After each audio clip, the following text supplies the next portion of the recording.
Permission age کے معزز ناظرین کو نعیم کی طرف سے السلام علیکم۔ معزز ناظرین، آج کی اس دلچسپ ویڈیو میں ہم آپ کو ہندوؤں کے سب سے بڑے مندر جو کہ پاکستان میں ہے اس کے متعلق دلچسپ معلومات بتائیں گے۔ معزز ناظرین، اس سے قبل جن لوگوں نے اب تک ہمارے چینل کو سبسکرائب نہیں کیا ان سے گزارش ہے کہ ہمارے چینل کو سبسکرائب کر لیں اور بیل آئیکن کو پریس کر لیں تاکہ ہر نئی آنے والی ویڈیو آپ تک فوری پہنچ سکے۔ معزز ناظرین، پاکستان ایک پرامن ملک ہے اور جس میں بہت سے دوسرے ممالک کے لوگ سیر و تفریح کے لیے اور یاترا کے لیے آتے ہیں۔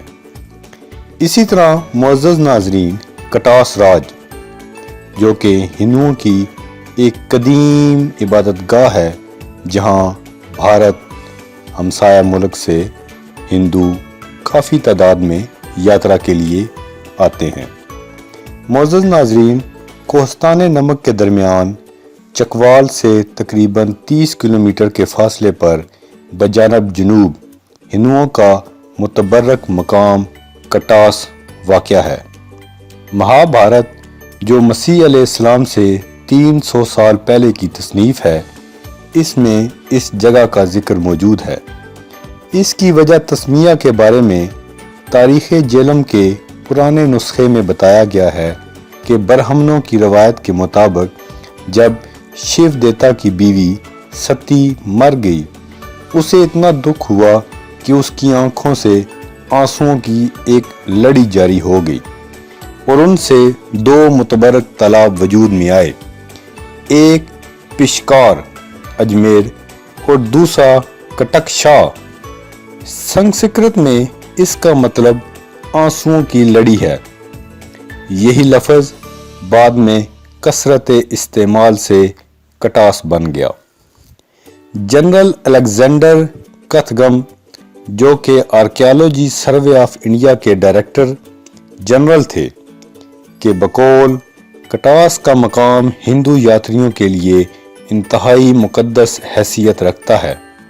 ایک روایت کے مطابق پانڈوؤں نے کٹاس میں 12 سال گزارے اور ست گڑھ کے مندر تعمیر کروائے۔ کوہستان نمک کی شہرت نہ صرف جانوروں کی ہڈیوں کے فوسلز کی حالیہ دریافت کی بنا پر ہے بلکہ اہمیت کی اصل وجہ قدیم بدھ اور ہندو مت کے معبد اور مندروں کے آثار ہیں جو اس کی وادیوں میں جا بجا پھیلے ہوئے ہیں۔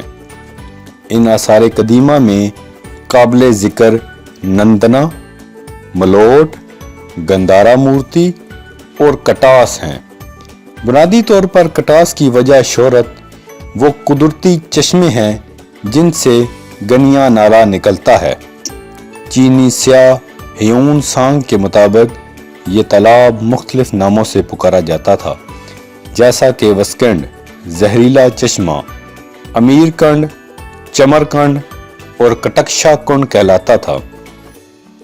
ست گڑھ یا 7 مندروں کے بارے میں روایت ہے کہ یہ مندر پانڈوؤں نے اس وقت تعمیر کیا جب وہ کوروں سے شکست کھانے کے بعد کوہستان نمک میں بنواس کی زندگی گزار رہے تھے، لیکن ان مندروں کا طرز تعمیر 7ویں تا 10ویں صدی عیسوی کے دوران کشمیر میں تعمیر ہونے والے مندروں سے مماثلت رکھتا ہے۔ یہ مندر تراشیدہ پتھروں سے بنائے گئے ہیں، اس میں چنائی اور پلستر کے لیے چونا استعمال کیا گیا ہے۔ چینی سیاح ہیون سانگ کے مطابق کٹاس میں ایک اسٹوپا تھا جس کی اونچائی 200 فٹ تھی جسے اشوک اعظم نے تعمیر کروایا تھا۔ مشہور سکھ جرنیل ہری سنگھ نلوا نے اس مقام پر ایک حویلی، دیوان خانہ اور زنان خانہ تعمیر کروائی۔ کٹاس کی عمارت ہندو اور سکھ مذہب کے ماننے والوں کے لیے یکساں اہمیت کی حامل ہے۔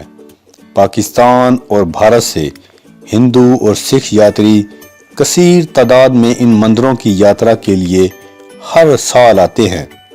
یہ عمارت